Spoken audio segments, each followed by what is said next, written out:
દ્વારિકાનો નાથ મારો રાજા રણ છોડ છે, એણે મને માયા લગાડી રે. અરે દ્વારિકાનો નાથ મારો રાજા રણ છોડ છે, એણે મને માયા લગાડી રે. કલાકાર છે જન્મે છે, કલાકાર થવાતું નથી. પછી કચ્છમાં જે કલાકાર પાસ થઈ જાય ને પછી ઓલ વર્લ્ડમાં હાલે. મને હજી એ નથી સમજાતું કે ત્યાં વિદેશમાં બેઠેલા વ્યક્તિને સંતવાણીમાં પણ એટલો જ રસ પડે છે. રીત રિવાજ રહેણી કેણી બધું અલગ છે. જ્યારે કોઈ પોતાનો આવે એની સામે અને એમ કે ખોરઠ મારી જગ જૂની ને ગઢ જૂનો ગિરનાર, હાવજડા હેંજળ પીવે ને નમણા નરને નાર. એ કલાકાર છે ને એ સ્વિચ નથી કે ચાલુ કરો તો ચાલુ થઈ જાય, પંખાની જેમ બંધ કરો તો બંધ થઈ જાય.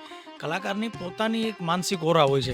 તેરી મોજ ફકીરી મસ્ત મસ્ત, તેરી અલગ ફકીરી મસ્ત.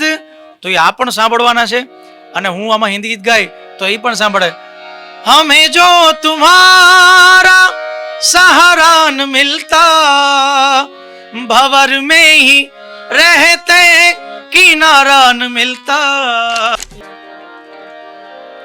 મથુરા ના રાજા થયા છો અને તમારો ગોવાળો ને ભૂલી ગયા છો રે. એ માનતી ને મેલે ગયા છો રે. એવો ધવજી મારા વાલાને વઢીને કેજો રે.